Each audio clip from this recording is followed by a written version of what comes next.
Bismillah, Assalamualaikum warahmatullahi wabarakatuh. Alhamdulillah teman-teman, hari ini kita bisa berjumpa kembali dalam muatan pelajaran IPS. Nah, insyaallah di pagi hari ini kita akan mempelajari tentang bentang alam. Baik, langsung saja mari kita lihat videonya.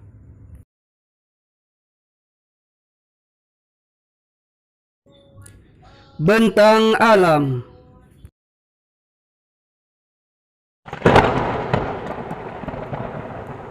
Tahukah kamu gambar apa ini? Ya, ini adalah bentang alam.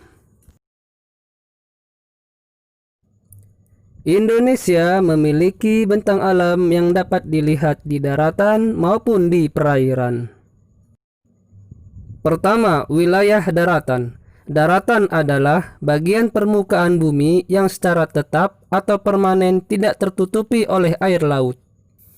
Secara garis besar, daratan terdiri dari dataran rendah, dataran tinggi, pantai, pegunungan, gunung, tanjung, lembah, dan bukit.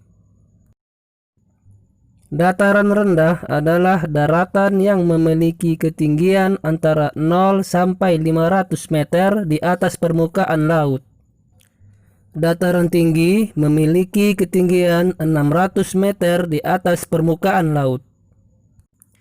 Pantai. Pantai adalah wilayah perbatasan antara daratan dan laut. Contoh, Pantai Ancol di Jakarta.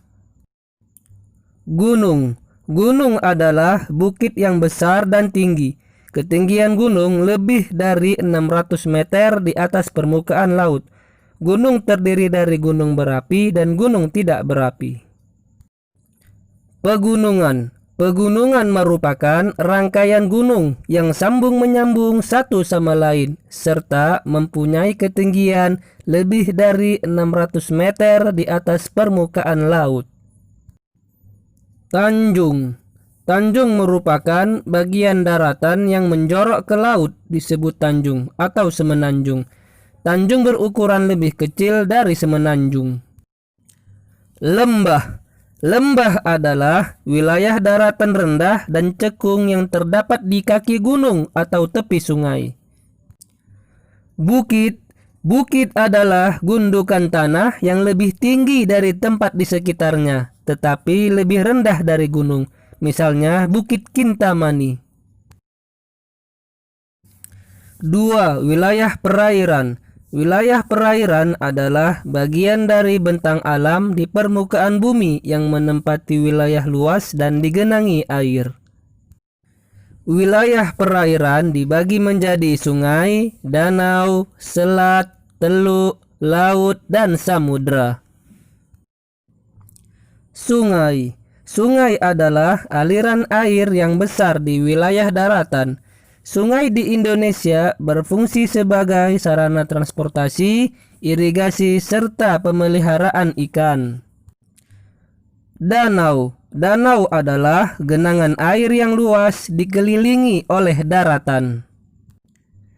Selat. Selat adalah laut sempit yang menghubungkan dua pulau yang berdekatan. Contohnya Selat Sunda.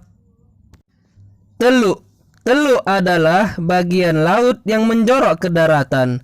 Perairan di daerah teluk lebih tenang sehingga banyak dibangun pelabuhan. Laut. Laut adalah kumpulan air asin yang menggenangi sebagian besar permukaan bumi dan memisahkan daratan menjadi beberapa pulau besar, pulau kecil, dan benua. Samudra. Samudra merupakan laut yang menghubungkan benua-benua. Samudra yang ada di sekitar Indonesia adalah Samudra Hindia dan Samudra Pasifik. Kekayaan alam di Indonesia sesuai bentang alam. Perbedaan bentang alam di wilayah Indonesia juga menyebabkan perbedaan flora dan fauna serta sumber daya alamnya. Berikut penjelasannya. Flora. Flora atau tumbuhan yang tumbuh di Indonesia dipengaruhi oleh iklim, keadaan tanah, dan ketinggian. Berdasarkan tempat tumbuhnya, flora di Indonesia terbagi menjadi 3. 1. Tumbuhan pantai. Tumbuhan pantai tumbuh di sepanjang tepi pantai. Contohnya pohon bakau. 2. Tumbuhan perkebunan. Tumbuhan perkebunan banyak dijumpai di dataran tinggi, seperti di daerah pegunungan. Contoh tumbuhan perkebunan adalah tanaman buah, tanaman sayur, pinus, teh, dan lain-lain. 3. Tumbuhan hutan. Tumbuhan hutan memiliki banyak ragam. Berdasarkan jenisnya, tumbuhan hutan dikelompokkan menjadi hutan homogen dan hutan heterogen. Fauna. Beberapa jenis fauna di Indonesia dikelompokkan oleh ilmuwan Inggris menjadi 3, yaitu 1. Hewan yang terdapat di bagian barat Indonesia, contohnya badak Jawa, badak Sumatera, banteng, dan lain-lain. 2. Hewan yang terdapat di bagian tengah Indonesia, contohnya anoa, biawak, dan komodo. 3. Hewan yang terdapat di bagian timur Indonesia, contohnya kanguru, cendrawasih, dan kuskus. Sumber daya alam.